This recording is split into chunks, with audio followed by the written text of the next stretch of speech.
what we wanted to do today is to take your questions, your advocacy questions, and but to start off with the idea that educating yourself before you try to educate other people is really imperative. And we get all sorts of questions about, well, should we be participating in events by slaughterhouses, stopping trucks and things like that? I think there are problems with that, and I'm happy to talk about those problems with you. Or should we be standing in various geometrical shapes in public places, wearing masks and talking to people? Well, not talking to people, but trying to get them interested in talking to some spokespeople about veganism. The answer is, look, you should always talk about veganism. So I'm really glad that people are talking about veganism and not promoting cake-free or crate-free pork. The problem is that in many of these cases, these events are more social events for animal advocates and not educational opportunities for people. They're not opportunities in which people are educating other people. This is a serious problem. And in a lot of cases, we've talked to people who have been involved in these sorts of events, and they don't really know very much about abolition. They know that they're not supposed to promote animal welfare reform, but they don't really understand how they're supposed to talk to people, what message they're supposed to promote in terms of veganism as a moral baseline and abolition. They often promote single issue campaigns, which is completely inconsistent with the abolitionist approach to animal rights. They often hand out literature, even if they don't promote animal welfare reform per se. They'll hand out literature from animal welfare groups, things like that. This is a serious problem. If we're going to educate people, we need to educate ourselves first. So you've got to spend some time learning about abolitionist theory if you're going to talk to people about abolition. And that was the whole point of why we wrote Eat Like You Care and Animal Rights, the Abolitionist Approach, and the most recent book, Advocate for Animals. The whole point of those three books was to explain the theory in really accessible ways so that you didn't have to get heavily into stuff you didn't really want to get into or you weren't interested in. But it was an opportunity for you to learn in a simple way the basics of the abolitionist theory. Now, if you don't want to do that, then that's your choice. But then you've got to understand, if you don't understand the theory, you're not going to really be able to teach other people. You're not going to really be able to convey it to other people. Whether you're standing, in a geometrical pattern in some public place wearing a mask, or whether you're having some other, however you're doing it, you're not going to be an effective educator. And that's a serious problem. And one thing I want to stress, and I want to encourage people about, is that some of the most effective advocacy that you can engage in is integrating discussions about abolitionist veganism into your everyday life, into your regular encounters with people, so that you're not talking at people or making a speech. There's times and opportunities perhaps for that sort of presentation, but most of us need to have discussions with other people about important issues. And if you do the homework that Gary was just talking about, so that you have in your own mind what your response would be to the 20 or 30 questions that you're probably going to be asked with some regularity. If you work out in your own mind what you would be comfortable and satisfied with as a response, then you're going to be able to have the give and take of the sort of encounter that really sticks with people, that makes sense with people, that doesn't cause people to recoil and say, this person's attacking me or talking at me. You're having a discussion about something that's important to you and that someone else can engage with you.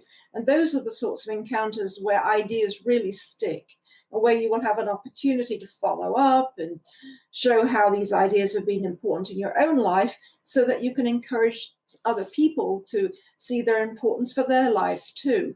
So a bit of time spent every day on the Abolitionist Approach website, or looking at the questions that we answered for you at the back of Eat Like You Care, or reading a few pages of the Advocate for Animals book, will make you more confident before you go out and have discussions with people.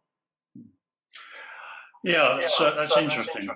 One of the other organisations that's sprung up in recent years are these are these organisations that deal with, I think they call themselves the slave movement, where they bear witness. They photograph animals in slaughterhouse trucks and everything, that sort of thing. And I think they also, I may be wrong about this, but I think they also organise some of these slaughterhouse sit-ins or lockdowns, I think, and wait to be unceremoniously removed from the premises. What do you think that these types of activities have any value at all? No, actually, I think they're counterproductive. I think they're also really, I mean, some of the ones I've seen, you've got people, well, animals are terrified when they're on their way to slaughter. I mean, the whole process is a terrifying process. So they're going to be slaughtered anyway. The idea that we're going to stop the truck so that we can, quote, bear witness, I don't even know what that means.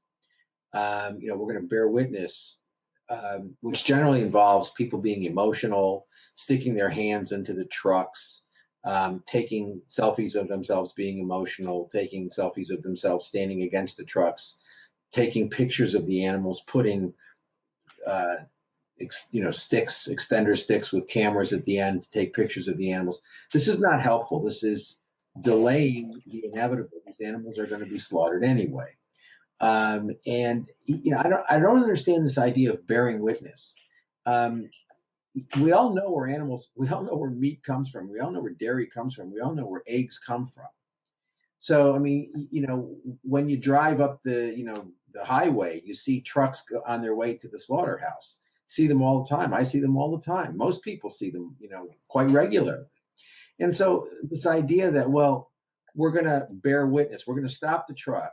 The animals are terrified. We're going to stop the truck and we're going to bear witness. That's about the people in participating. It has nothing to do with the animals. As far as the slaughterhouse lockdowns are concerned, again, that's theater. I mean, that's theater. People delude themselves into believing that that's, quote, activism. It's theater. The slaughterhouses aren't the problem. The problem are the people who are demanding the products of the slaughterhouse. If people stop demanding those products, the slaughterhouses would not be in operation. You don't deal with slaughterhouses by shutting them down temporarily or whatever, because the same number of animals are going to be killed anyway. I mean, these are. I mean, there's just such an incredible amount of gimmickry in the animal movement, just gimmicks, which are mostly fundraising, for fundraising purposes and for branding purposes. So this organization gets the brand for going into stores and conducting funeral rituals in the meat department, or this group gets the brand of bearing. I mean, this group has the brand of wearing masks and standing in public places, showing slaughterhouse videos. I mean, this is gimmickry. And it's not that you're exposing a hidden crime or you've discovered a CIA black site where torture is taking place. One only needs to go to one's local supermarket to be reminded what's going on. Everybody does know that those things that are packaged in the refrigerated cases are dead animals. So we've tried to distance ourselves from it, but it's accessible to us with a simple conversation. We don't need to go to the slaughterhouse. Now, the slaughterhouse operators may be happy to keep the general public away from the constant reminder of the actual moment of death and the process of death that got that product into the refrigerated section of your supermarket. But a discussion really can get those issues on the table. So if you want to talk about abolitionist veganism, I am very concerned that the animals themselves are simply props in those situations. You cannot talk down an animal who's on a truck going to slaughter, reassure them that everything's fine.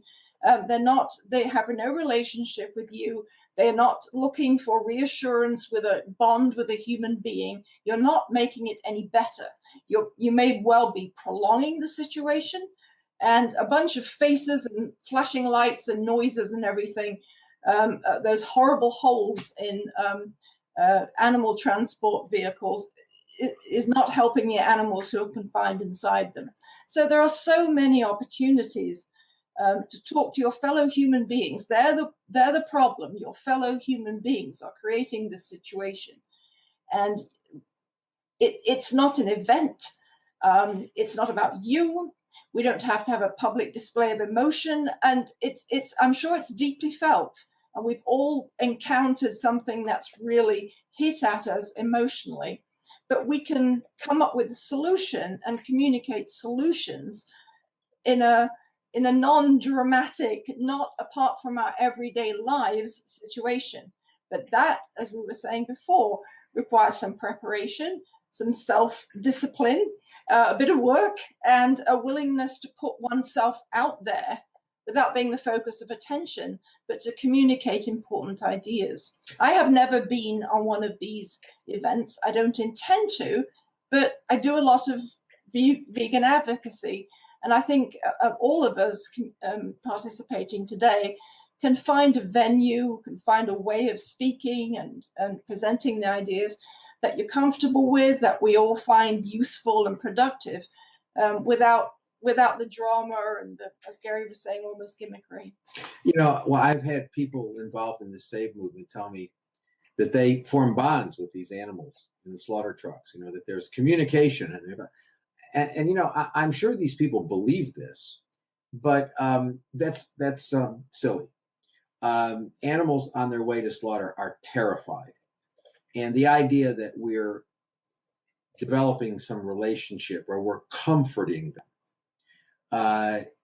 is absurd.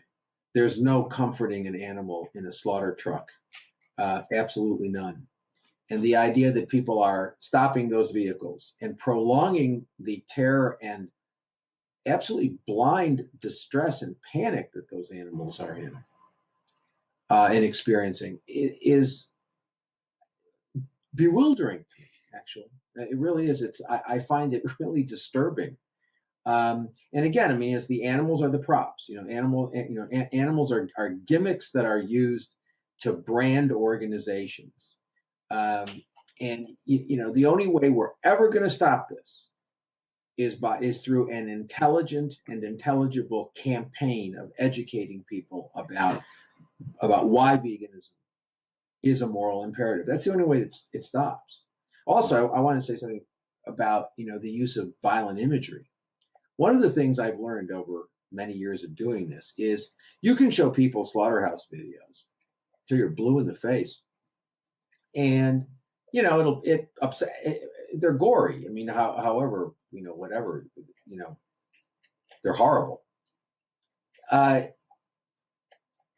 Most people respond to those things by saying, "Oh, that's really terrible." They ought to be doing it in a better way. That's a serious problem. If you don't educate people about why it's wrong to be treating animals as resources, irrespective of how supposedly humanely we're using them, that's an invitation. That will keep them from going vegan, because they'll be more interested in campaigns to get closed circuit televisions into slaughterhouses, or to make sure that the supposed quote abuses are dealt with. And they won't. It doesn't matter. That's the thing. It doesn't really matter how we exploit them. It matters that we exploit them. Slaughter will never be a pretty sight. However it's done, it's always going to be something we'll recoil from. However it's done. If it's done in complete conformity with the regulation, it doesn't matter. It's going to be horrible. But the idea is not to focus people on the abuses or on the particular horrors of the slaughterhouse, because the reaction is almost invariably, well, we ought to do something to make that better. And what we've got to do is to get people to sort of focus on the fundamental injustice that we're exploiting these animals in the first place, that we're killing them for no reason. We don't even have to have a complicated discussion about this. It's not even. It's not even a matter of any necessity. All of this violence is completely unnecessary, because we don't need to be eating, wearing, or using animals. So, I think And the thing that I find most interesting is when you explain it to people this way, they understand it. And I was doing a radio show the other night, and it was a British radio show. And I was talking to the host and saying, look, it's not just a matter, it really isn't a matter of how we're doing it. Obviously, less suffering is better than more suffering. But that's not the point. The point is, why are we doing it at all? And I think anybody who was listening to that show would come to the conclusion that the host started off very skeptical about veganism. And by the time we were done, I think he was totally engaged with it. Now, is he going to become a vegan? I have no idea. But he understood what I was saying. And we kept the discussion away from the idea. I mean, because he was saying, well, but look, I agree. It's when, these factory farms are terrible and we ought not to be abusing animals. And I was saying, look, it's not a matter of how we're doing it. It's that we're doing it. That's what we need to focus on. And so I think that, this whole approach of let's show people gory movies, or, let's stop slaughter. I mean, this is in many ways, really, I think, problematic ways of proceeding. And at least we need to think about these things and discuss them. This is the problem, is that oftentimes, if I raise these things on the Facebook page, the people who do these things don't even bother to, they just get angry. It's like, does anybody really believe that they're establishing a relationship with an animal in a slaughter truck? I mean, does anybody really believe that? Anyway. Okay, thanks for that. Along with the rise of the groups that we've been discussing, there's been in recent years a number of people who are now professional activists, not the traditional animal charities, but individuals who they have Patreon accounts and this kind of thing, and they rely on donations from presumably other vegans to fund their activism. So they're effectively professional activists. Do you think that that there can ever really be an effective professional activist for animal rights, or does there come a time when there's almost inevitably going to be some sort of moral compromise in order to pay the bills effectively? I'm sure there is. There's a history of that, and it would be very surprising if this phenomenon of the public supported professional activist didn't have the same problems.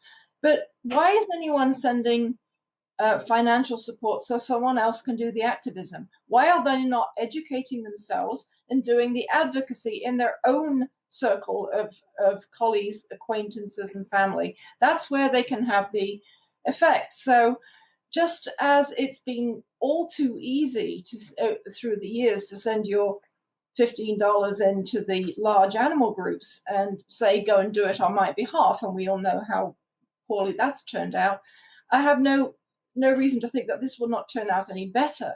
But the whole model is wrong. This is not for most people, this should not be a job.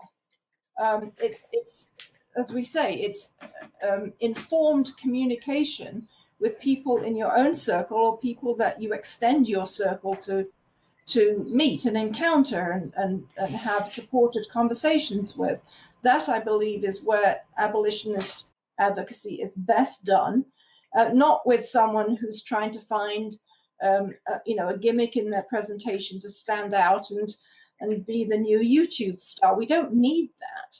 We need people talking to friends, family, colleagues, people that they meet in the supermarket, in the vet's office, in the doctor's office, in the hospital, and on the train station, on the plane, anytime where you're spending time in close proximity with other people. There's your audience.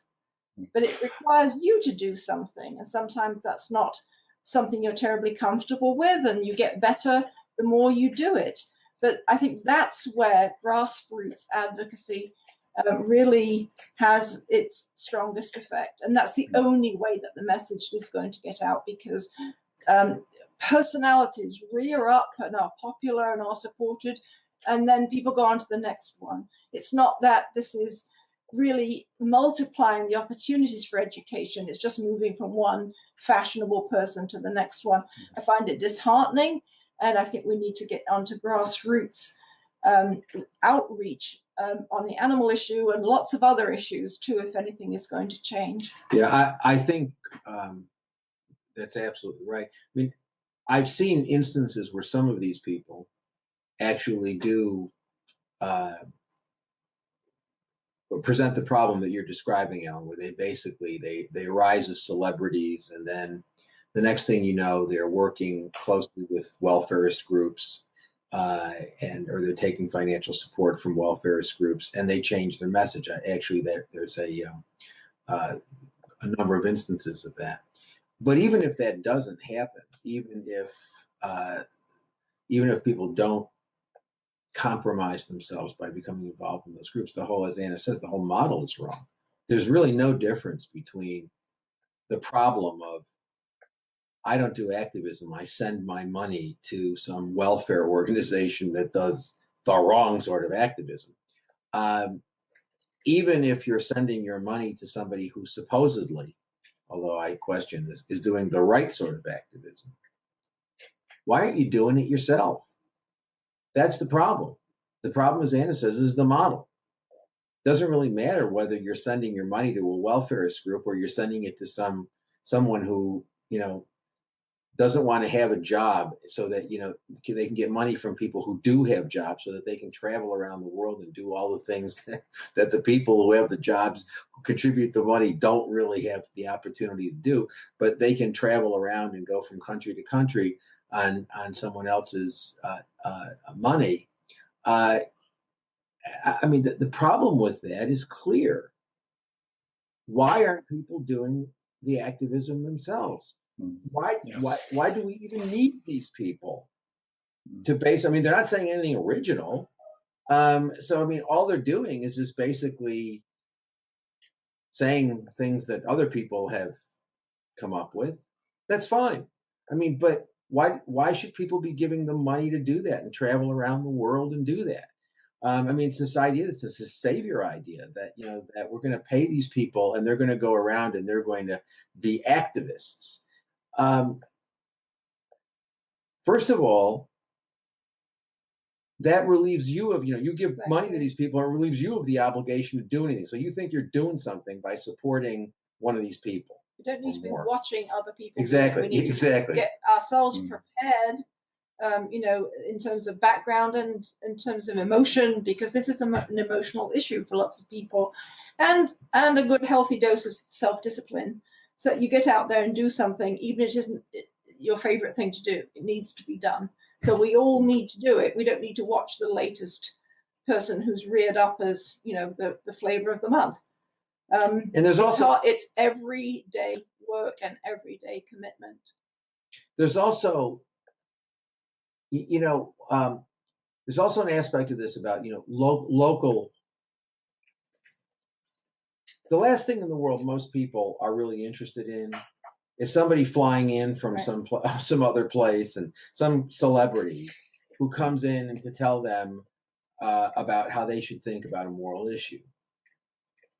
Moral issues and moral thinking is best influenced by people that we have relationships with, and people that we know, people that are parts of our communities, members of our communities. And so I think that, this idea, this whole model of, the professional activist who flies in and, organizes this or people can, this is not rocket science. I mean, that's the point. This is not rocket science.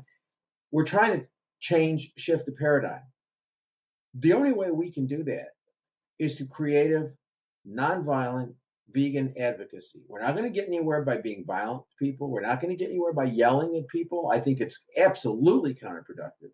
These events where people go into restaurants and scream and yell and things like that, that's idiocy in my view. I mean, that's not activism, it's idiocy. And so I think that, that stuff's really counterproductive. But, if we're going to change it, we've got to educate ourselves, educate other people, and not not accept this model that, we're going to contribute to somebody else and they're going to do the activism. They can't do it.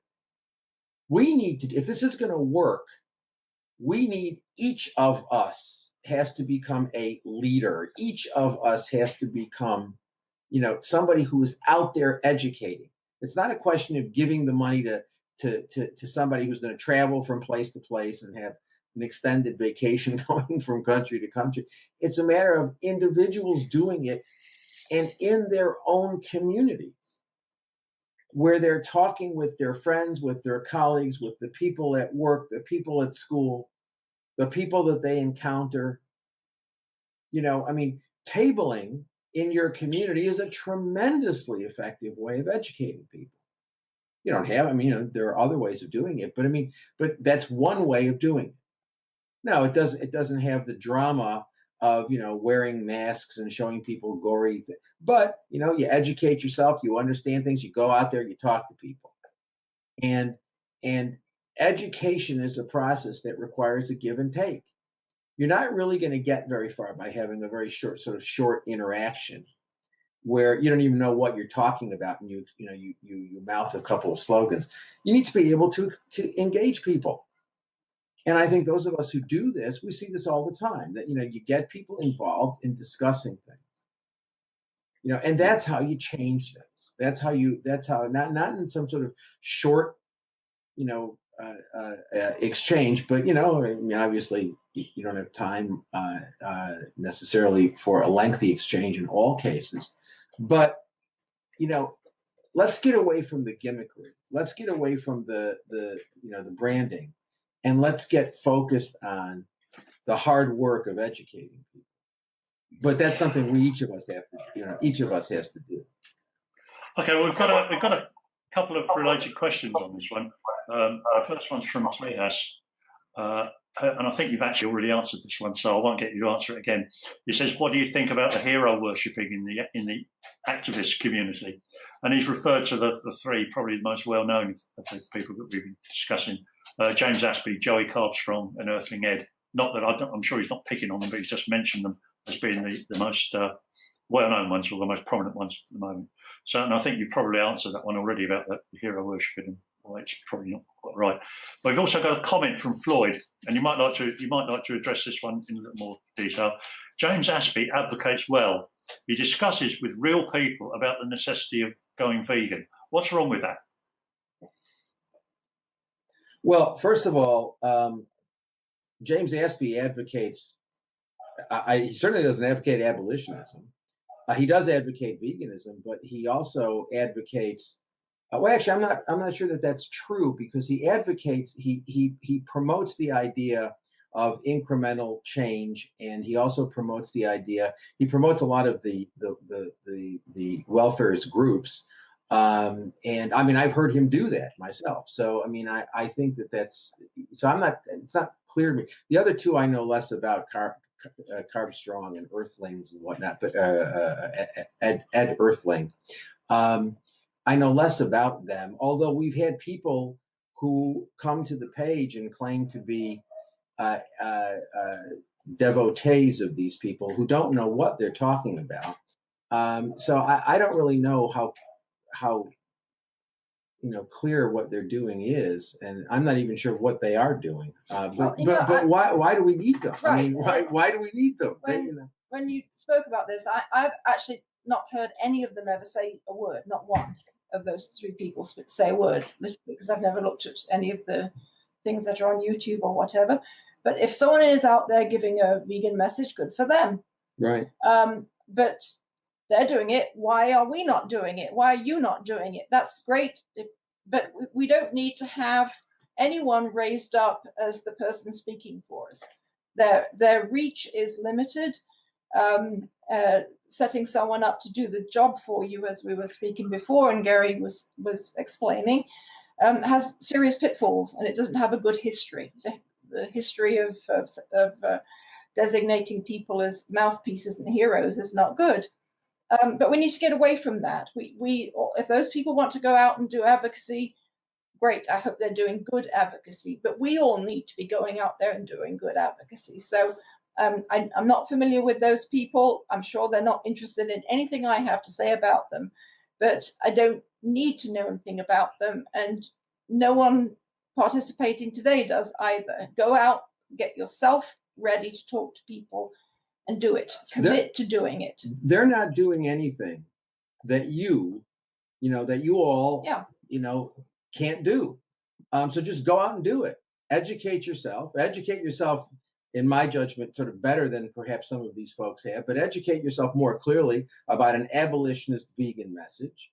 Stay away from the single issue campaign. Stay away from promoting the large organizations. Get out there and talk about veganism and why veganism is important. And that's what you should be doing. And so, I agree with Anna. Anybody who advocates for veganism in a clear way, anybody who advocates for abolitionism, that's great. But there's no need.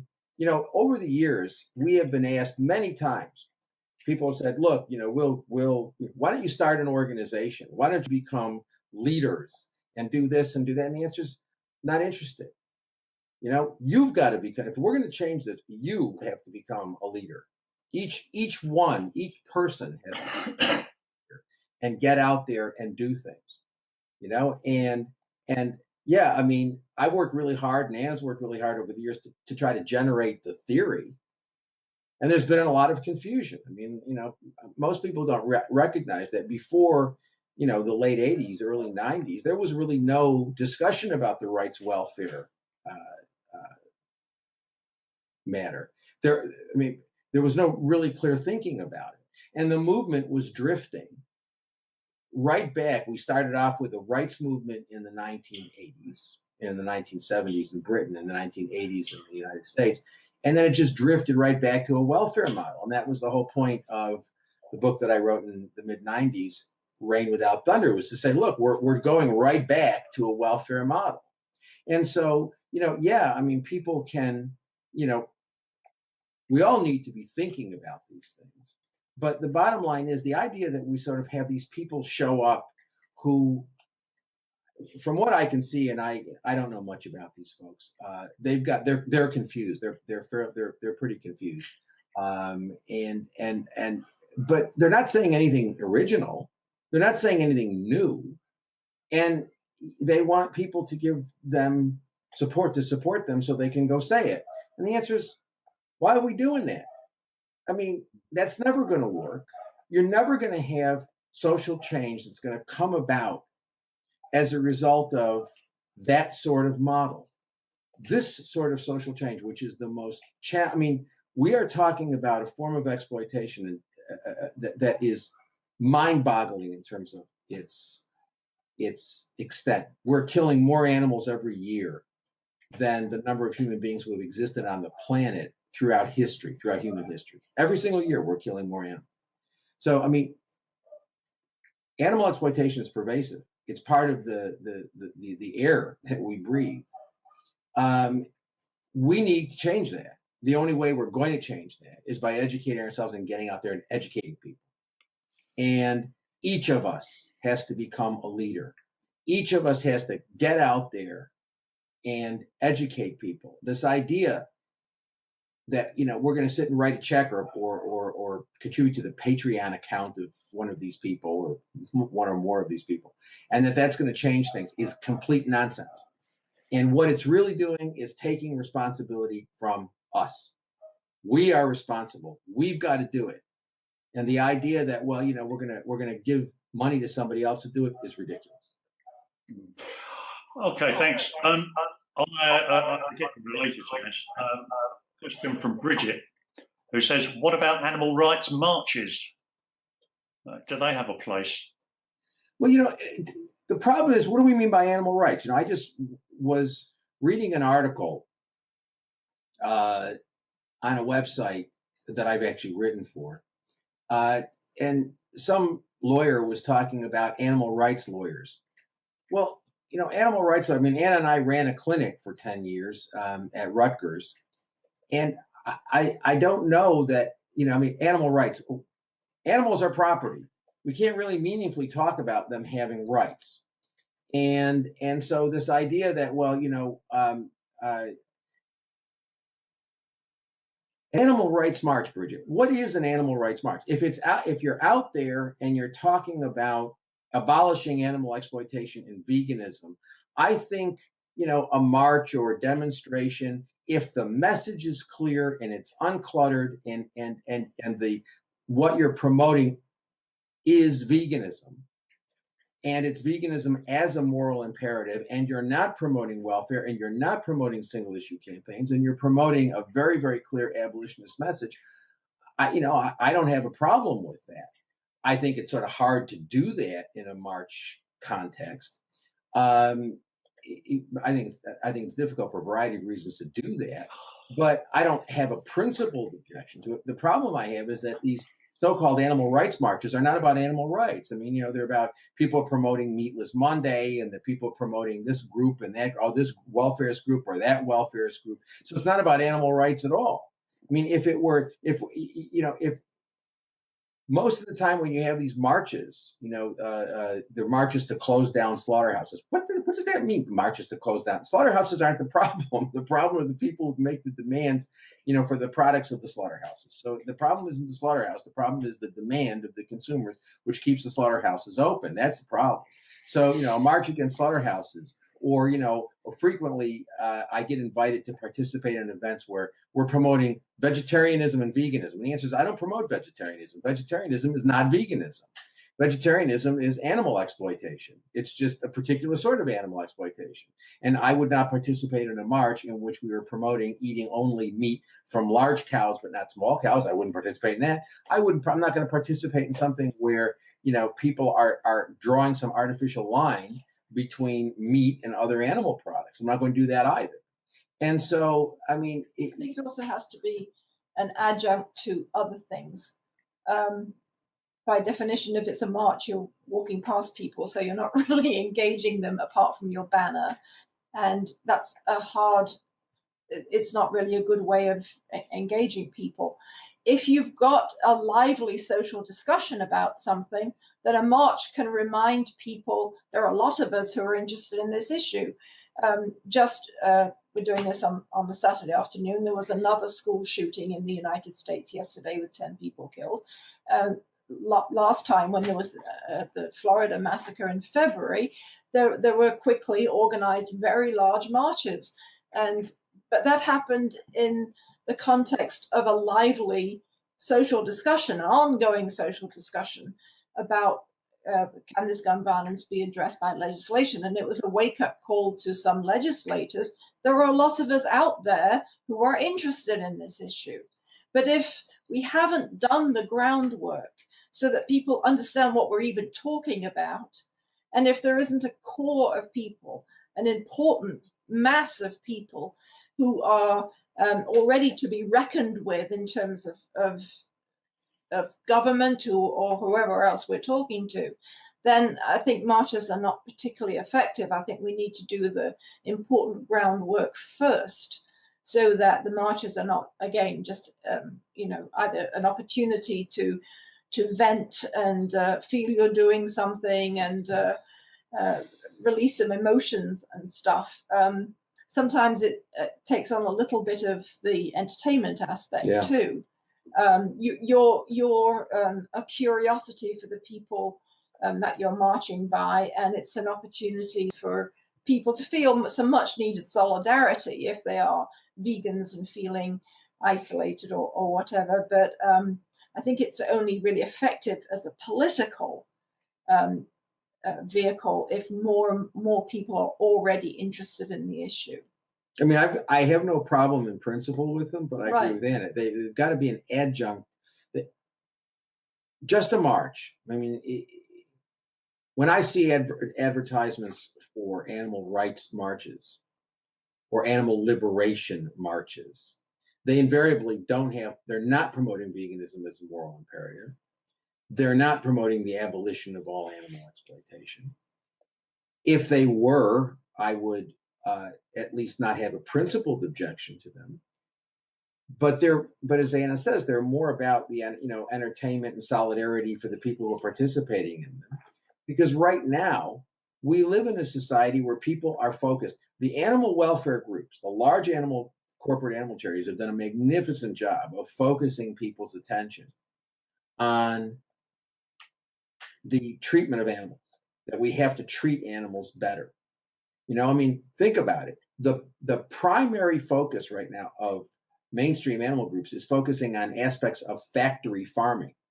Well, it doesn't really matter how they're farmed. The fact is, they're farmed. They're going to end up dead anyway, however they're farmed.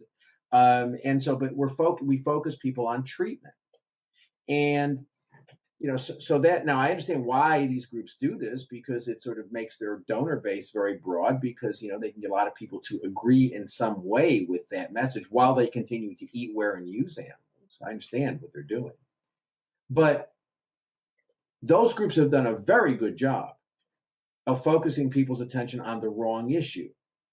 And so we don't really have a social context right now where people can even hear the message. I mean, they need to be introduced to the message, and they need to be educated about the message. And I have no principled objection to an abolitionist vegan march.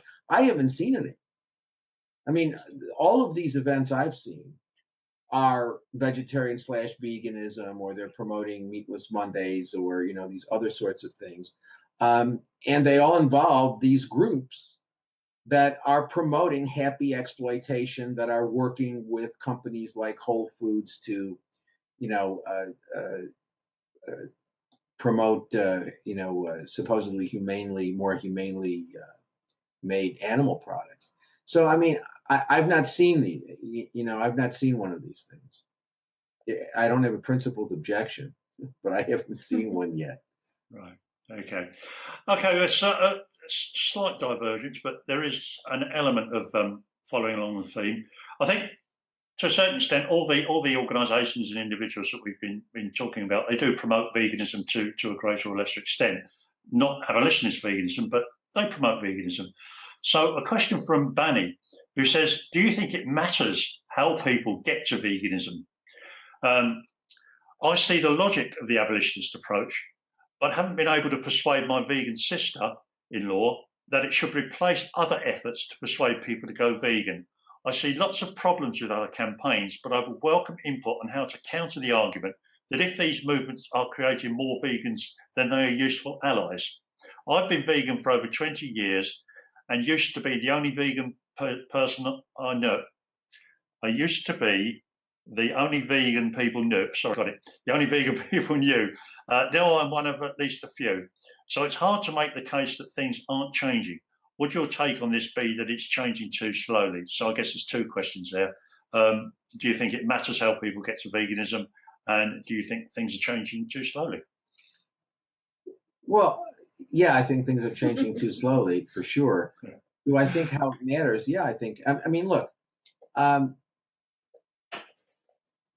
one of the things that we get a lot of feedback on is from people who have been vegetarians for a long time and have been involved in the animal movement, but no one's ever explained to them why they need to go vegan, because these groups don't promote veganism. And to the extent that, what is this person's name?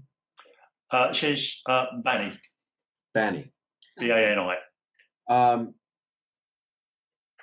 All of these groups, Banny, all of them, promote veganism as one way of reducing suffering. So, they're promoting cage-free eggs, crate-free pork, Veganuary, meatless Monday, and they'll promote veganism as one of the options. I think that's fundamentally problematic. I think we should be, in the same way that I think it'd be fundamentally problematic if you said, well, slavery is a problem. So, abolition is one response, but equally plausible and equally acceptable responses are more humane slavery, or, not breaking up slave families to the extent that we do, or things like that. There are different ways of dealing with this slavery situation. I think we would see the problem with that immediately. And so I think that we ought to be clear that as a matter of justice, we have an obligation to stop eating them, wearing them, using them, treating them as replaceable resources in any way whatsoever. it is my view that we would, if we had been promoting, think about this for a second. If all the people who care about animals were promoting veganism for the past 30 years, and veganism is a very, very clear message, we'd have many, many, many, many more vegans now.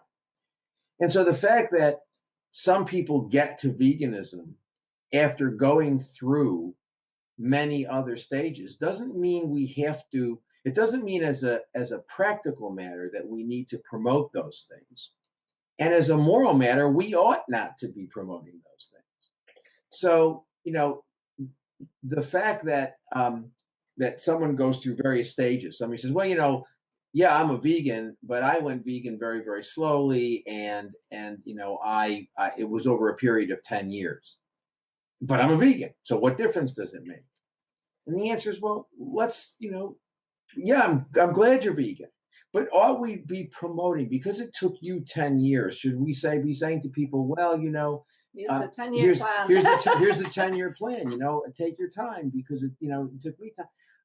And the answer is no, I don't think we should be doing that. But I also think that we're assuming that just because people took the wrong position and eventually got to veganism, they wouldn't have gotten to veganism more quickly if they had been introduced to the right ideas. And I think that's that's something we encounter every single day. People say, I was a vegetarian for 20 years. No one ever discussed veganism with me as a moral imperative. Yeah, I knew that I could be a vegan, but I thought I was doing good by being a vegetarian. I never realized I was engaging in animal exploitation. I never thought of it that way. And I've been involved in this organization and that organization. No one's ever told me that. I mean, many of us stumble on what we come to think are the right ideas in completely fortuitous ways. Some of us even come to those realizations as a result of very bad experiences. But it doesn't mean that we have to replicate that path, that bad experience, as the optimal way of educating. I mean, otherwise, I hear that some of the people who engage in these save events that we talked about at the beginning are not even vegan, or perhaps that experience has made them vegan. Well, are we supposed to keep sending animals to slaughter so that we can have that encounter and the penny can drop? I don't think so. So the fact that we may have taken our time to come to the right decision, or we had a circuitous route, or we had an odd encounter or something, doesn't mean that we shouldn't frame our education in the way that's most likely to get the most people to the right abolitionist views as quickly as possible. So if we all do our homework and become good individual abolition vegan educators, then we're most likely targeting the right result that way.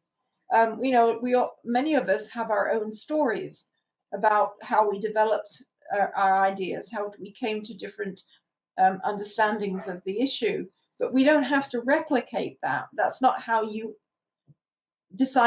plan to educate. If we all got together, or everyone participating today, and wrote down how, why and how did I become vegan, there would be a great variety of paths that got us to that point. But it doesn't mean that that's how you plan your vegan advocacy. And also, I also think it's important that a lot of people assume that we've got we have more vegans now because of these groups. So they say, well, you can criticize these groups, but we have more vegans now as a result of these groups. And the answer is, who says?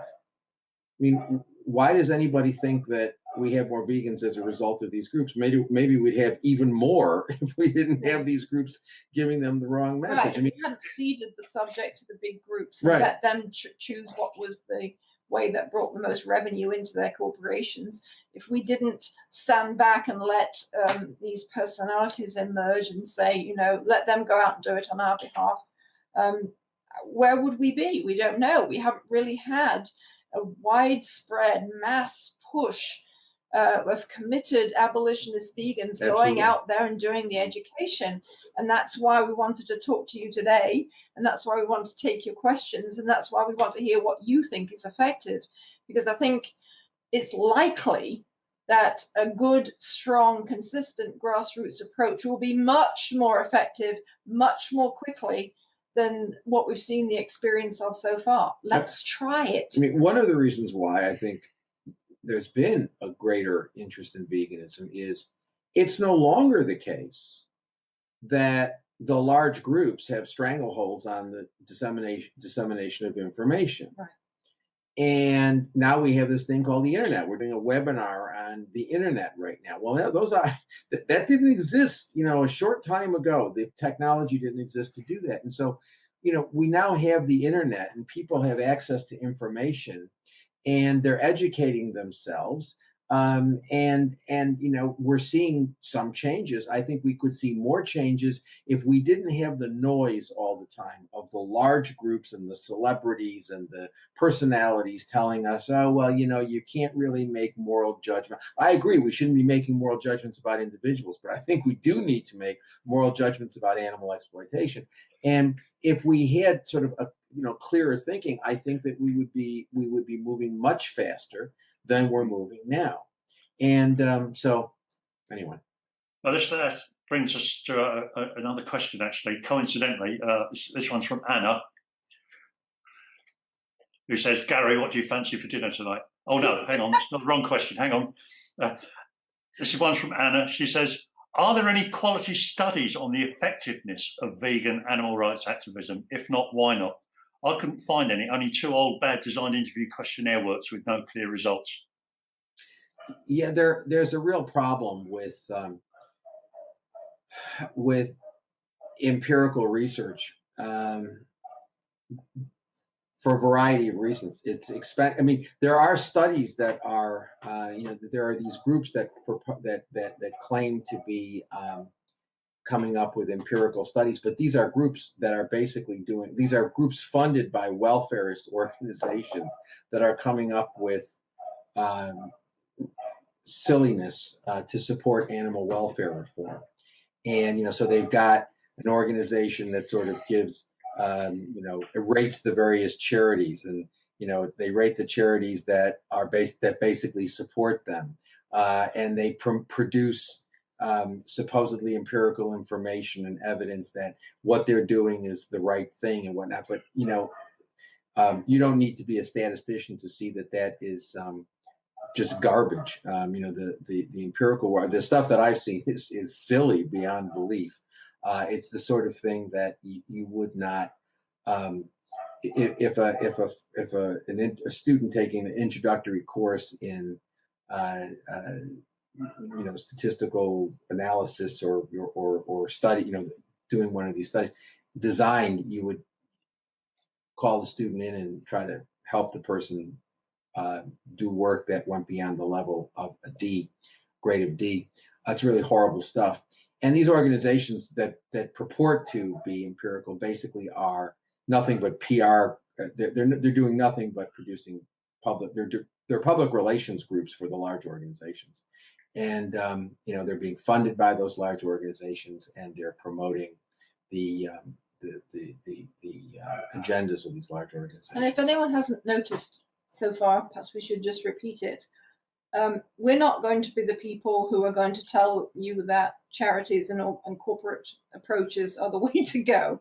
So we have the long history to look at of the various organizations and the ways that they've approached it, and we have not come far enough.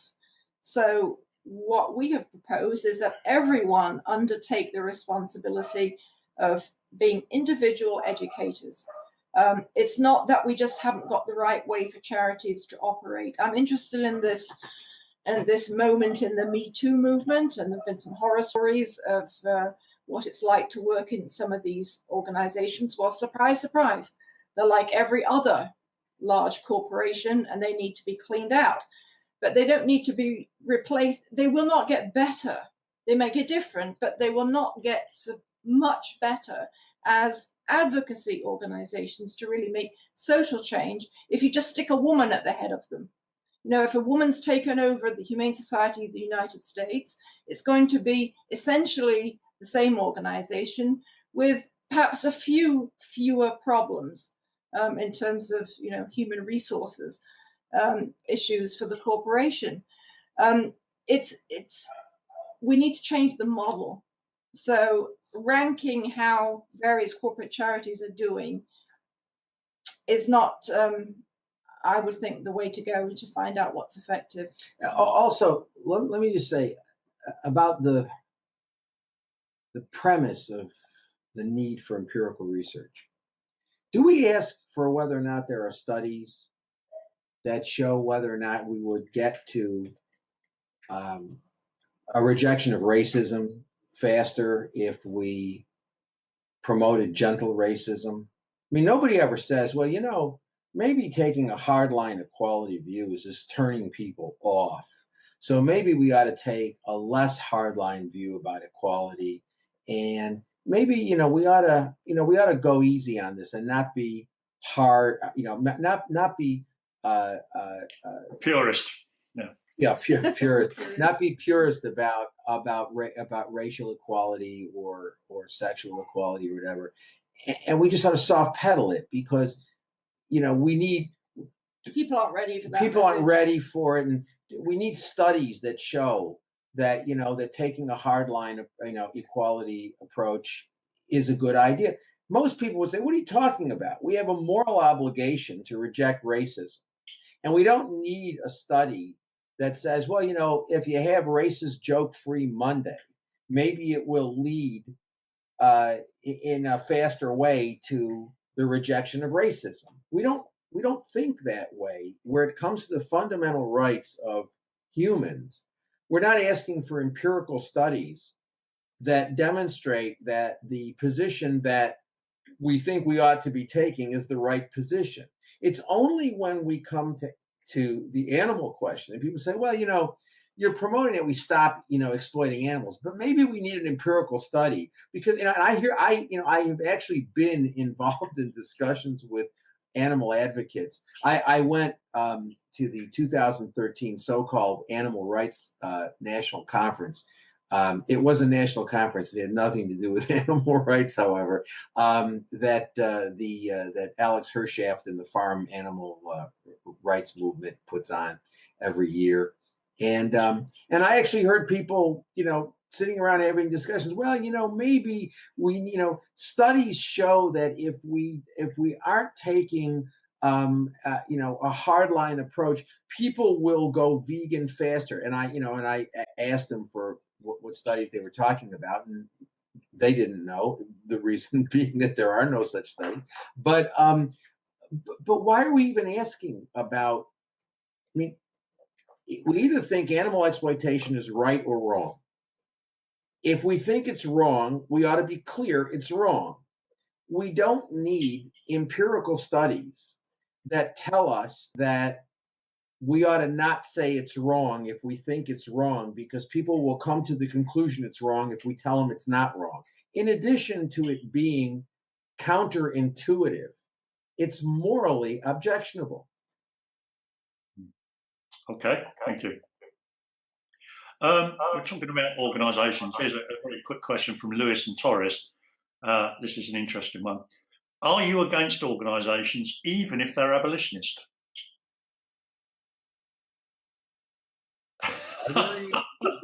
There are no abolitionist organizations. I wish I'd had $10 on that answer. Yeah, I mean, there are none. I think we would have started one if we thought that was the way to go. People always said, why didn't you, incorporate the start one? And we've always resisted as a matter of principle, because we didn't want to go down the same path that a lot of other people have gone down. And that was a deliberate decision, and it's a continuing decision. So I suppose that's the answer. We want to turn the mirror to every individual participating today and everyone else who might be interested in this issue, to really focus on everyone's individual responsibility as educators to get this word out. Absolutely. So that's what I will say, keep saying.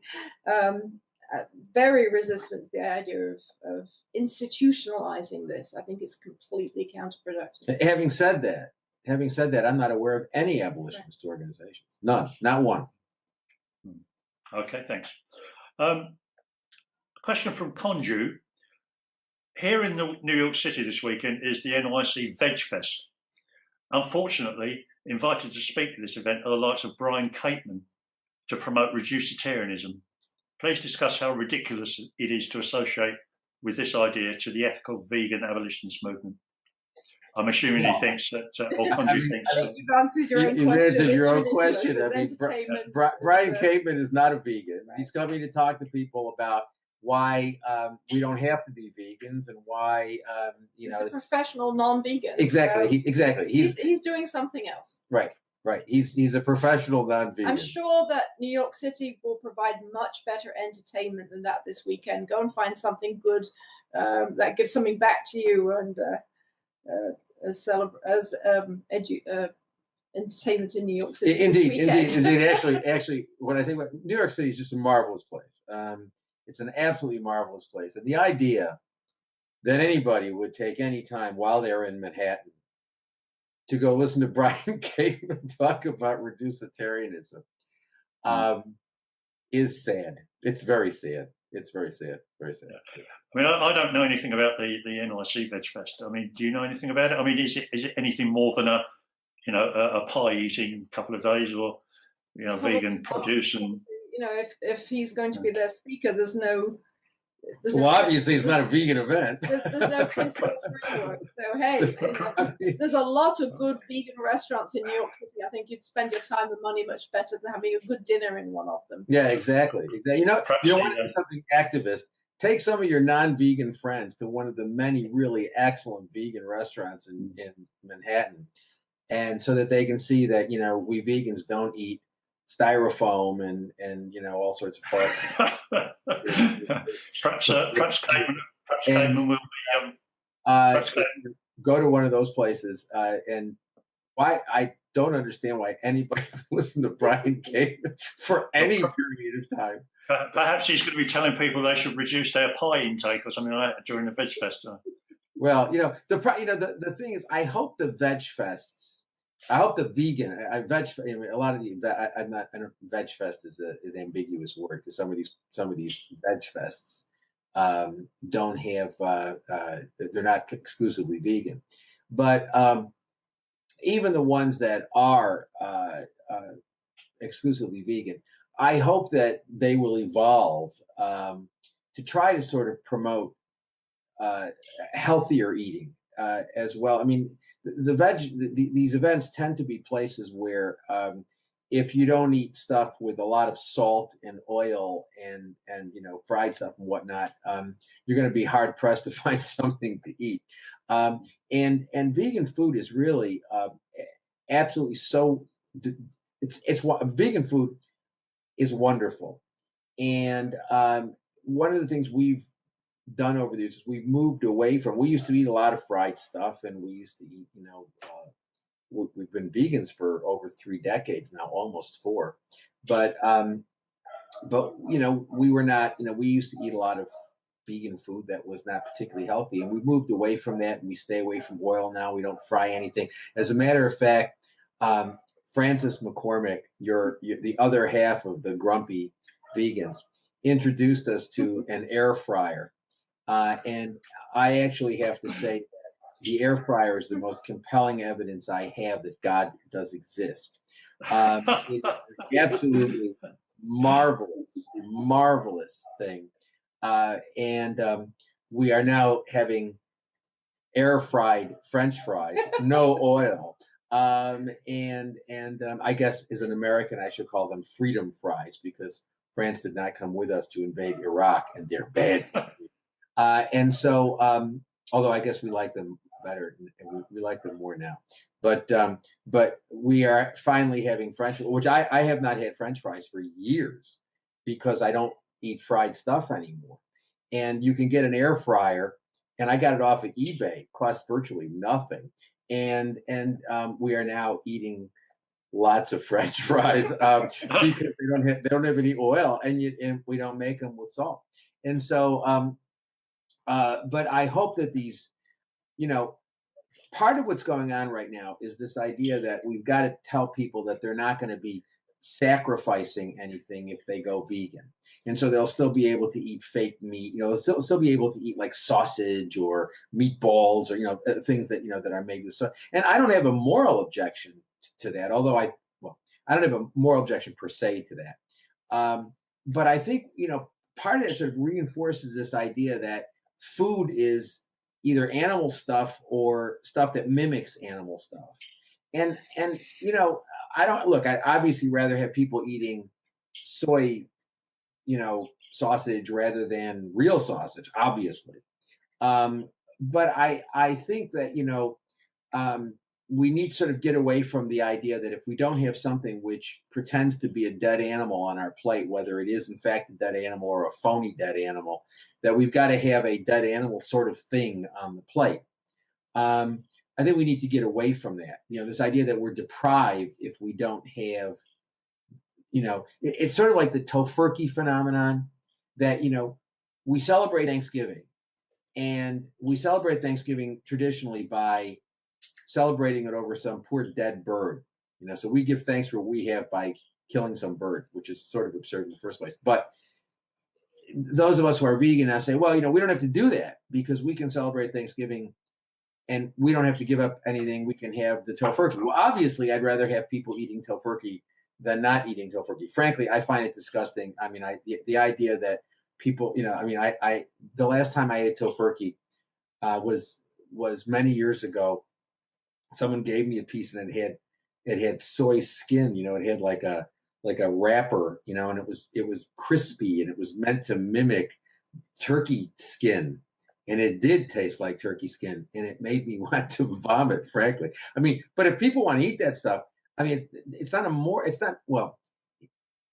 it's not, I certainly think it's better than eating real turkey. But I think this idea that, we've got to have we've got to have something that mimics the dead bird in order to have the meal be significant, I think is something we need to get away from. But I also recognize that, that's a few steps ahead. And for now, I'd rather have people eating tofurkey, obviously, than eating real turkey. And if that's what they want to do. Encourage people to go to sites like howdoigovegan.com. Yeah, I mean, where there's cheap, accessible, fast, quickly prepared food that's appetizing and interesting and varied. So they'll see that there's indeed no deprivation from a vegan diet. So yeah, I mean, part of the problem is also, this stuff, these analogs, they're expensive, right? In addition to having tons of salt, no nutritive value, lots of fat, in terms of the oil, they're expensive. And it sort of reinforces this idea to be a vegan, you've got to have a lot of money and you've got to spend a lot of money on food. The answer is no, you don't. I mean, one of the things that we've been working with, once again, to mention, it's not that we don't like you, it's just we're mentioning Francis again. And one of the things that Francis, I think, has done a hell of a job doing is developing these recipes where she can figure out how to feed a family of 50,000 on a budget of $10. And it's I mean, some of the recipes she comes up with are fabulous. They cost nothing. They're high in nutrition, and they're so they're good for you, and they cost very little. And that's what I want to sort of reinforce, is that people can be vegans. They don't have to buy all this expensive stuff. As a matter of fact, the stuff that's really good and good for you is really cheap. Well, I'll let you into something that won't be anything like a secret. I've eaten virtually every one of them. I'm sure you have the advantage of I can confirm they really are nice.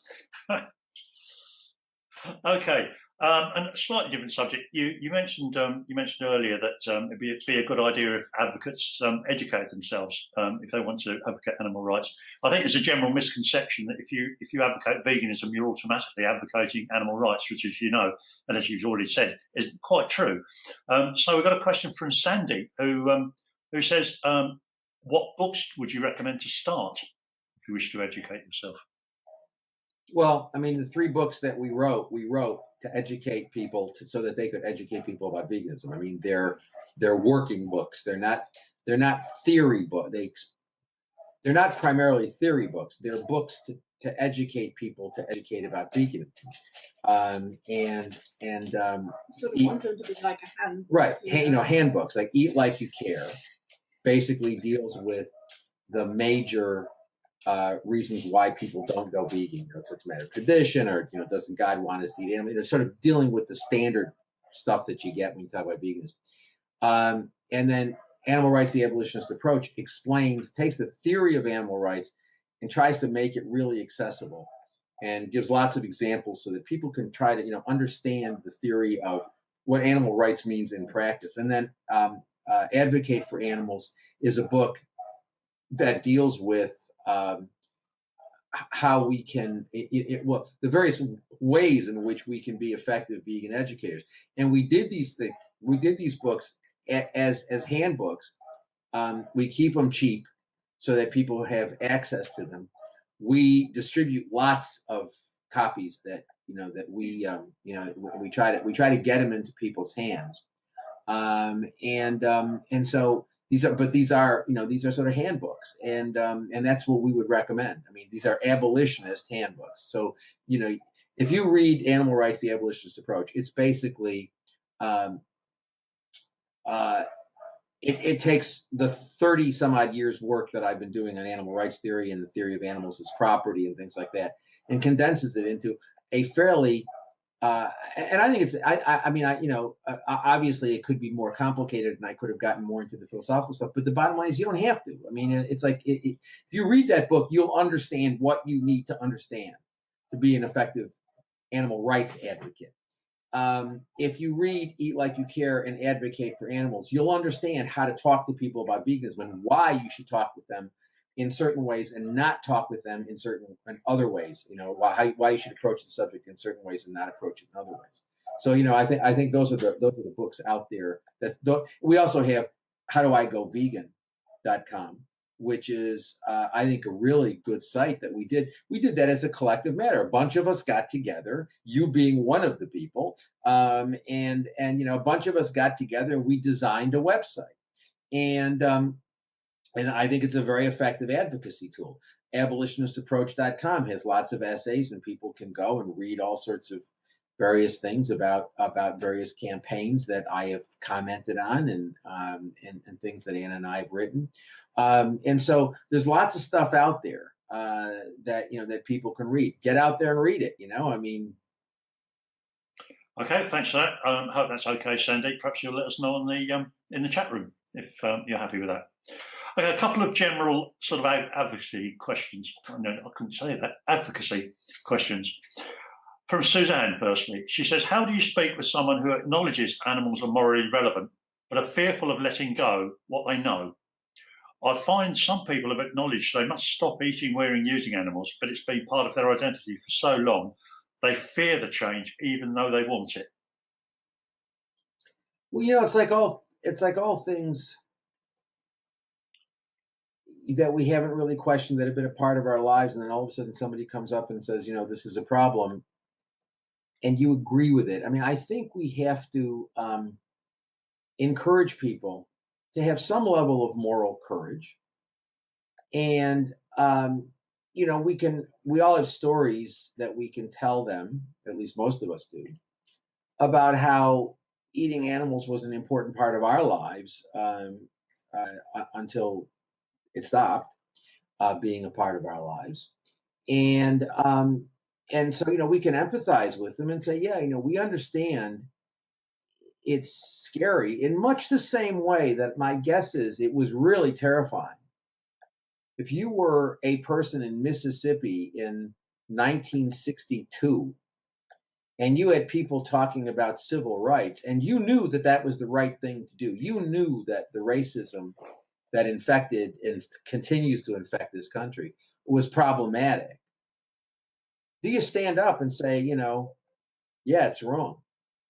And it's a sort of a matter, part of being human is engaging that moment when you've got to you come to confront something, some moral reality that requires that you change, and then you have to decide who you are, and that's an important moment, and we've all gone through it. And we've all gone through it with animals and with other issues, where we've had that moral moment, where we had a moral recognition, and it conflicts with our behavior up to that point, or our beliefs up to that point. Then the question is, all right, what are you going to do about it?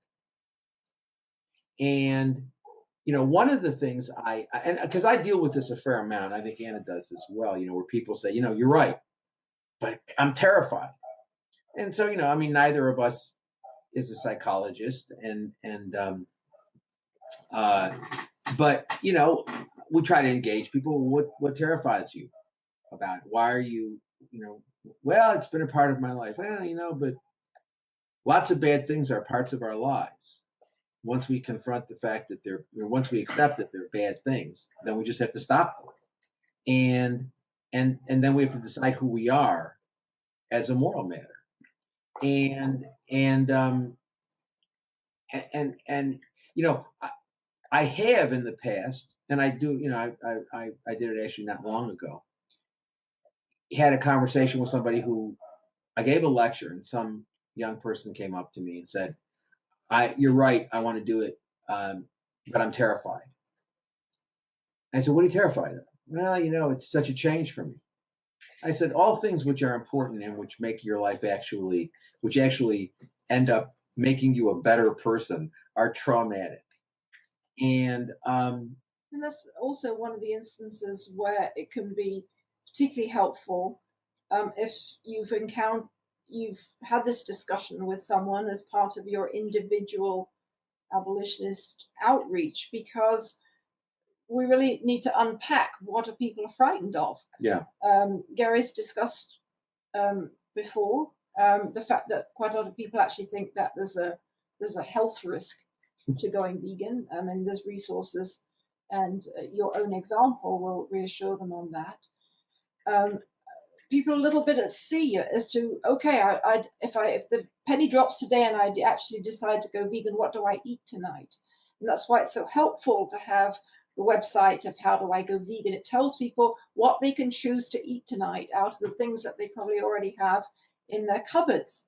And it won't take 3 hours, and they won't have to start grinding their own flour and everything and spending, 8 hours a day chopping vegetables and doing everything from scratch.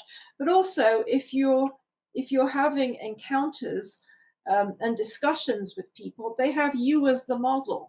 You are, a functioning person who's integrated abolitionist veganism into their everyday, normal, in the best sense of the word, life. So you haven't become a person set apart who can't do all sorts of things and is a pariah and has to pack food with them and take it everywhere, and is somehow compromised or restricted in some way by that decision. You can express the good things about that decision with a bit of help. Maybe you need to take someone shopping. Maybe you need to invite them over for dinner, or maybe you give them that suggestion of what they're going to eat today and how they're going to deal with their kids' school lunches and things like that. Really practical things. Just a lot of people are ready if you would just give them that good moral push with a bit of practical support. So there's nothing wrong with really giving the simple, practical support. That's terribly important. And no, you're not giving the big speech and setting up the Patreon page to do something, but you're actually helping someone to follow through on what they are ready to do, what they're primed to do. So is there anything more important? I can't think of anything more important. To be helpful, supportive, so that people feel that they can ask the question that they're worried is a silly question. You can tell people, I've been there, I've done that, The How Do I Go Vegan.com page allows you to ask questions, and you can get mentoring help and whatnot. I think it's really important, and again, this is a problem that's been exacerbated by a lot of the large corporate animal groups, of making veganism seem really difficult. Exactly. And I think we've just got to explain to people it's not difficult at all. I mean, I always tell people, look, you eat fruits? Yeah. You eat vegetables? Yeah. You eat grains? Yeah. You eat beans? Yeah. You eat nuts and stuff? Oh, yeah. I love all that stuff. Good. Eat more of that stuff and cut out everything else. Boom. You're vegan. It's easy. And as far as you say, what about nutrition? Well, what about nutrition? You're eating decomposing flesh, cow mucus, chicken ova. There's some interest in nutrition. And all of a sudden, like, you're worried that you're going to be, nutritionally deficient because you're not eating all that garbage. And the bottom line is you can learn everything you need. I mean, no governmental or professional health organization says that you need to eat animal products for optimal health. You don't. You can't eat iceberg lettuce, obviously, but if you eat a sensible vegan diet, you're going to be fine. I think, I'm not a doctor, but my view is you will be healthier. You certainly won't be less healthy if you eat a vegan diet. So I think, it's important to demystify the stuff, to not tell people, oh, well, see, the animal groups say, oh, well, it's really hard to be vegan. You don't have to be vegan. You can take baby steps, blah, blah, blah. You don't have to be vegan. And it's difficult, and that's the gold standard. And if you're not ready, at least go, tree and exactly. Sort of and I think we've got to just stop that nonsense. We've got to say, look, it's easy. You can do it, and if you're a slow reader, you can learn everything you need to know about nutrition in about 20 minutes. This is not difficult. It's not difficult. And I have, as I was saying before, I gave a lecture recently at a university, and a student came up to me afterwards and said, I really think you're right. I want to go vegan, but I'm terrified. What are you terrified of? Well, I've been doing it. I've been eating meat my whole life. What are you, like 19 years old? Don't worry about it. You're fine. And I said to him, I said, look, and I talked to him in a few minutes, and he was obviously agitated. He wanted to do it, but he was very agitated, and he was anxious about it. And I said, look, I'm happy to talk with you further. You should do it. I said, you've acknowledged it's wrong. You know what you're doing is wrong. You said to me, you started off the conversation by saying, I feel horrible about exploiting animals. It's wrong. You're absolutely right. It's wrong. I can't justify it. I want to stop. I said, so you really ought to stop. You've acknowledged it's wrong. You ought to stop. I said, if you can't stop, if you're telling me that, after thinking about this, you can't do it, then try this. Go vegan for breakfast for a week and see that you don't go blind, your arms and legs don't fall off, everything is fine. And then go vegan for lunch for a week. And then you'll see everything's okay. And then go vegan for dinner for a week. And then, boom, you're vegan. However, I told him, he said, well, maybe I'll try that. I said, fine, if you want to try that. I said, but keep one thing in mind. Started off the conversation with me by saying, what I'm doing is morally wrong, and I got to stop. I want to stop. Everything you put in your mouth, everything, over this, if you do this over the next 3 or 4 weeks and you continue eating animal products while you get off of them, I said, I'll be happy that you're off of them in 4 weeks. But the bottom line is from now till then, you're going to be doing things you acknowledge is morally wrong. I said, so you got a problem with that. And he said, yeah, maybe I should do it, quicker. I don't know what he did. I didn't hear anything more from the student, but I think we've got to try to sort of take the charge out of it. But I would never, ever tell somebody that it's okay to continue eating animal products as long as they're phasing them out.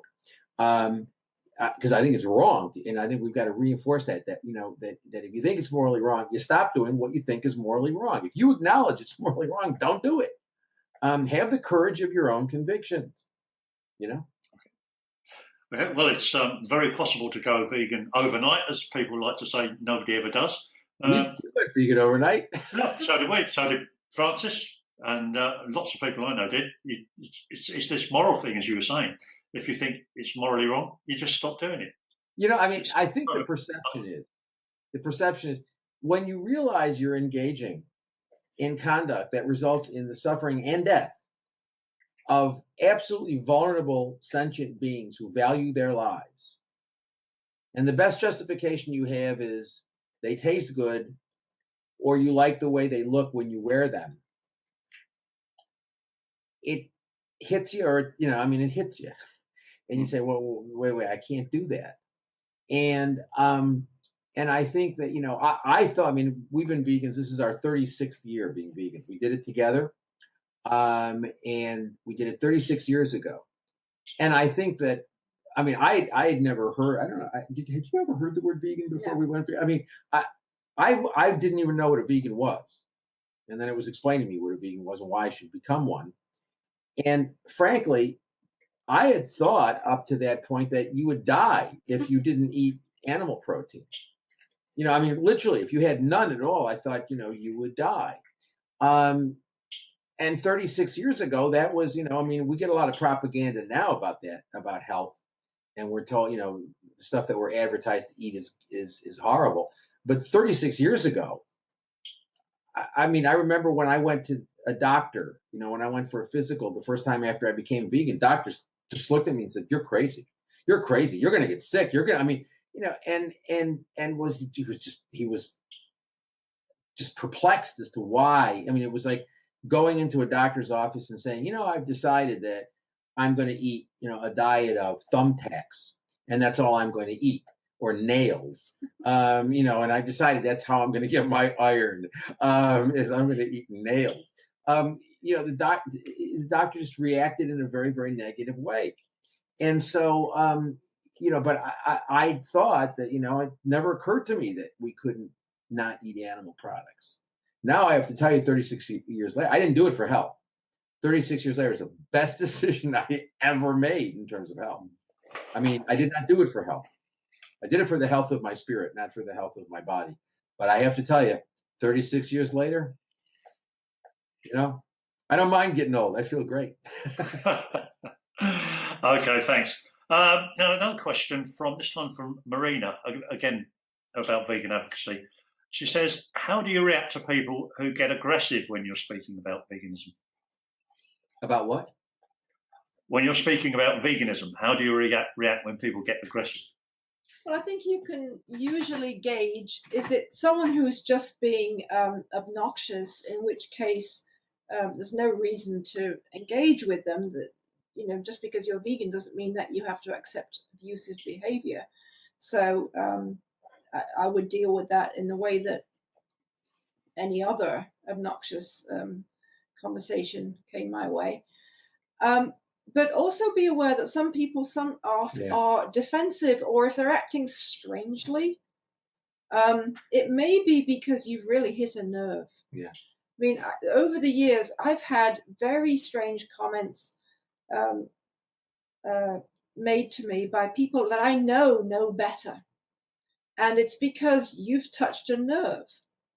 So the fact that people are suddenly very concerned about plants and are willing to have odd conversations with you about, don't we know that plants have feelings and therefore there's no difference and so they can eat their steak.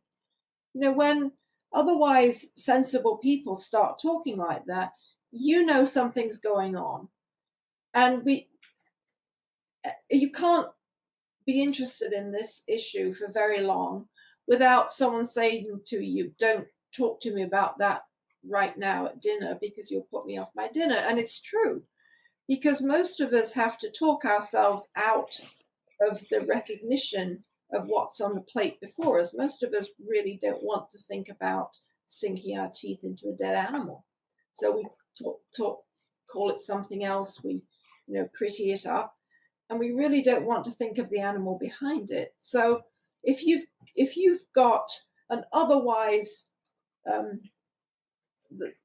person who is otherwise someone you want to engage with getting a little aggressive to you, it may be an opportunity to at least counter that with sowing some seeds that might bear fruit later. You might not get them to the point in that conversation if they're not emotionally ready for it.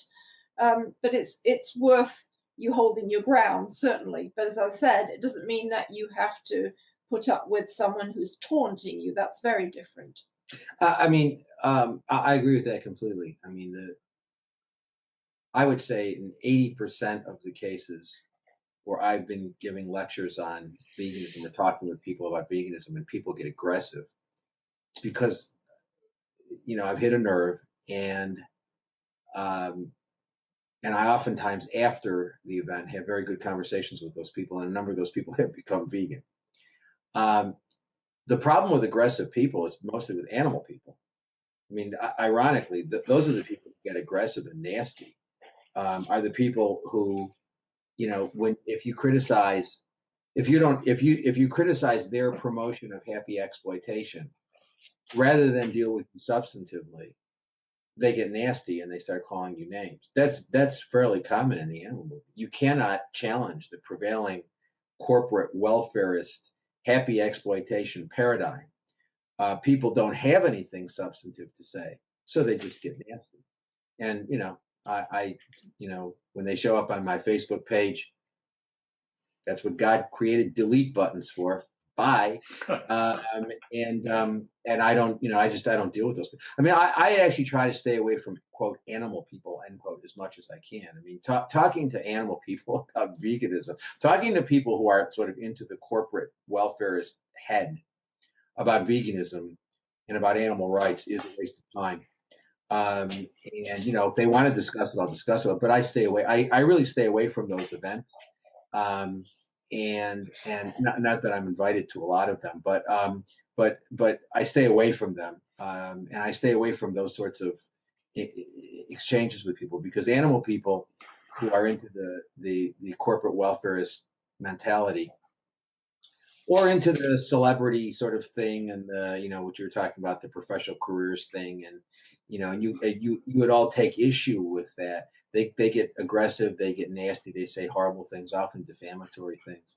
One thing you might find helpful, I hope you find it helpful, is that we get these questions all the time. And we've had lots of these encounters over the years. So when we wrote Advocate for Animals, we actually said, okay, let's set some of these examples down. Yeah. So we actually wrote out scripts of conversations, yeah, and showed how we dealt with some of them. And I think it may be of assistance for other people who are having those sorts of confrontations. Yeah. Like, this is one way you could have handled it, or in the future, perhaps this will be a good retort to something that's said in a way that turns the conversation into something constructive, where you can move it forwards. So I would suggest that that might be helpful to you. Okay, thank you very much. We have another question from Tejas, who says, do you think that video recording our conversations with non-vegans is a good idea?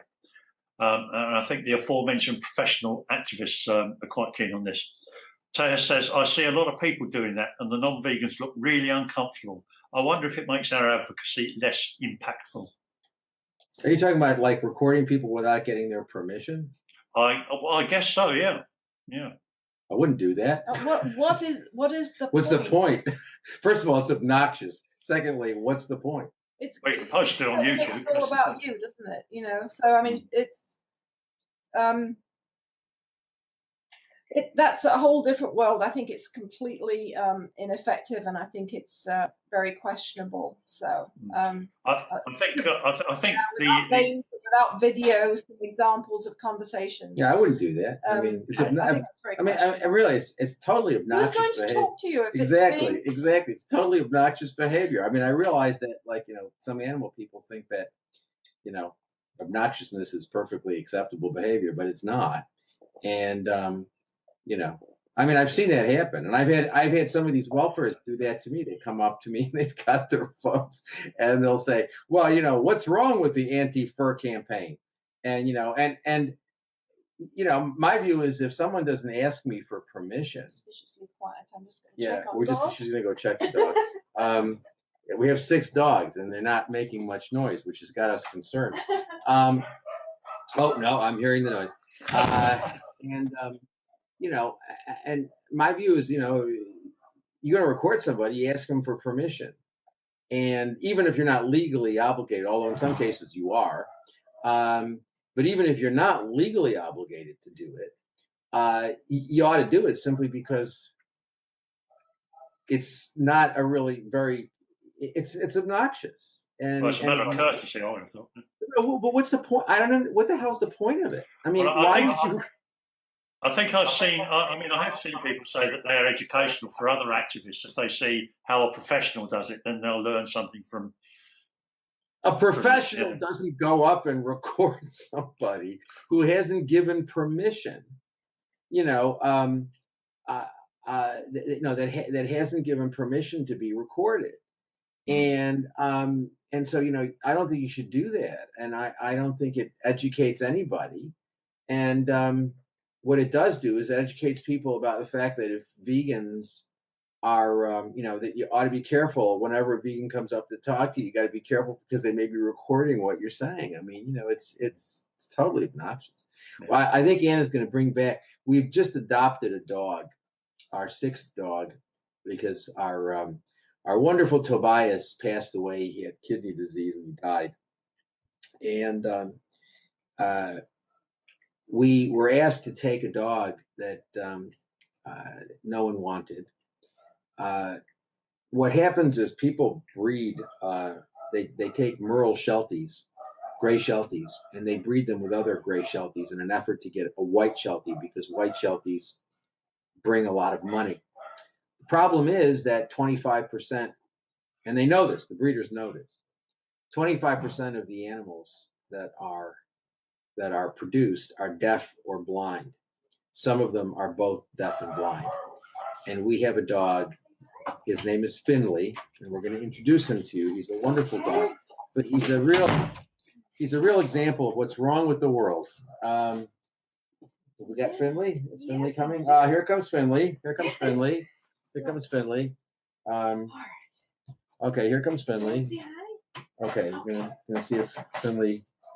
He's not a big fan of being picked up, but say hello. This is Finley. Say hi, Finley. This is Finley.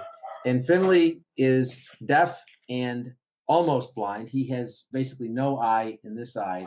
And this eye he's able, they think, to see some shadow, but not much. And he often walks into things, and he often walks into our other dogs, and who are very, very understanding. He's a wonderful dog, and he's teaching us an enormous amount. He's a real sweetheart, and these dogs are routinely drowned.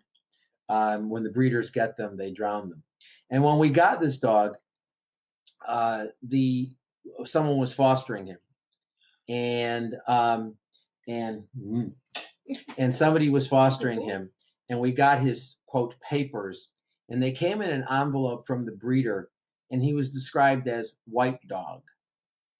White dog, deaf, mostly blind, but runs with the pack, which is true. He will run with the other dogs because he basically follows them, follows their scent.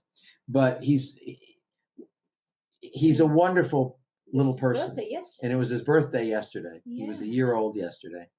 And he's a wonderful dog. He's an absolutely wonderful dog. But we have to take care of the ones who are here. Yeah. So yeah, he was produced. I'm sure everyone on the webinar is, has adopted or fostered if they can, but it's an important thing that we all need to do. Yeah. Get down, baby. Yeah, no doubt. But he's a great little dog. You can see 2 of ours in the picture. I've got little Charlie sitting on my lap, as you can see. Yeah. Yeah. Sitting on the back of the sofa is in it, who's 18 years old now and still as sprightly as a kitten. I tell you what, I wish I was as sprightly as a kitten myself, but there you go. He's wonderful, but none of them should exist in the first place. Yeah, and the idea that somebody bred this dog, that this is knowing that there was a chance that this could happen, and they did it anyway because they wanted to make a few bucks. And then I have to listen to people tell me that, well, the problem that, the animals as property is not a problem, because we could always, we can always deal with, we can require that people treat the property better. And the answer is you're dreaming if you think that that's a possibility. But in any event, so he's a lovely dog, and he's vegan. They're all vegan, but an enthusiastic vegan. I mean, he the very first day we got him, No problem. I mean, they don't really have a choice because I don't feed them anything with vegan food. But from the very first day we had him, boom, he was happy, eating his evolution kibble and his Brussels sprouts and his tofu and his pasta and stuff. He was happy as a clam. So, but he's a lovely dog. He's sitting with me now. He sits now. We've got him to sit. We've taught him to sit. It's a real challenge because we've had deaf dogs before, and we've had blind dogs before. We've never had a dog which is both, a dog who is both deaf and blind. But he's a wonderful little guy. He really is just a wonderful, wonderful guy. And his brothers and sisters are learning to deal with him because he doesn't react quite the way that they're used to. We haven't had a blind dog in a while. Simon died a few years ago, and they communicate with each other by looking at each other's eyes, and he has really no eyes to look. He's not communicating anything in his eyes. He doesn't have, in one socket he doesn't really even have an eye, and the other one he has an eye, but it's covered very much by his third eyelid, and there's really nothing to do, and it's also not structurally normal, and so he can't focus particularly. We think he may be able to see gradations in light, and he may be able to see things further off, but he can't see virtually anything close up. So he'll walk into, we have to be careful not to leave a chair out from the table, because he'll run into it and things. So, but it's a real challenge because we've not had to. It's a challenge. It's a real challenge to communicate with him. But he's a wonderful dog. He's a wonderful guy. Come on. I wish he could hear me. That's the thing that's frustrating is he doesn't know he's got a name. He's not White Dog. He has a name, and he can't hear us, and that's really upsetting. But he's a great little guy. Right. Okay. Well, I think we've got time for one more question, but before I put it to you, we've had Tejas back on back in the chat room about the video recording. He says he was referring to video recording with permission, not without permission. Good. Good. That's fine. Okay, so one more question then. This is Floyd back again. Given that authentic veganism is ethically based, and given that if someone goes vegan for some other basis, such as environment or cultural change, and that once vegan for any reason, a person would likely come round to being an ethical vegan, how do you feel about using environment as a hook if using justice for animals doesn't work? Now, there's a few issues in there, I would imagine. I mean, look, I've never met a vegan who was a vegan for environmental reasons. It's like there are people who think that veganism is a good idea because they're environmental people, but I've never known anybody who is consistently a vegan for environmental reasons. And I would not, the thing is that, I would, it's sort of like asking me, well, would it be good to promote civil rights? Because if we had less racial unrest, it would be better for the economy. So should we be promoting racial equality for economic reasons? That'll just be better for the economy. I wouldn't, my view is racism is bad because it's bad. I don't really care whether it's good for the economy, bad for the economy. It's, now it turns out that that animal agriculture is environmentally devastating. As a matter of fact, it's a nightmare. So, I do mention it whenever I talk about veganism. I talk about the fact that animal agriculture is a disaster for the environment, but I don't, but I always focus on the moral issue, and it's actually not true that people who go vegan for environmental reasons, although I don't think anybody goes vegan. There are people who may reduce their animal intake for environmental reasons. But I don't think that those people, they may or may, I don't think there's anything that's sort of necessarily the case that makes them more open to the moral argument just because they're thinking about the environmental argument. My view is I talk about morality as the primary matter. I do mention the environment, because I think environment is part of the moral. I mean, it's part of the moral thing. I mean, in other words, the environment is what all sentient beings depend on. I don't believe that trees have I don't think that trees or plants or water bodies are sentient, and I don't believe we can have moral obligations to them. But we do have moral obligations to all the sentient beings, human and non-human, who depend on the environment. So there is a moral issue. There's a moral component to the environmental devastation that animal agriculture causes. That said, I don't, think about it this way. Let's assume we're talking about the Holocaust. And actually, the reason why the Holocaust was bad was because it had a really bad carbon footprint. I think most people would find that a peculiar, if not offensive, argument to make. They transported a lot of people on trains, and they were incinerating a lot of people, and it was like, it was putting a lot of soot in the air, and it was just environmentally has bad carbon footprint. Maybe true that it was a bad carbon footprint, but that's not why we would argue that the Holocaust was morally wrong. It was morally wrong because it was an obscenity of injustice in which innocent people were killed because they were Jews, or because they were, Romanis, or because they were Poles, or because they were gay, or whatever the many reasons that the Nazis used to justify killing people. And so I wouldn't do that. I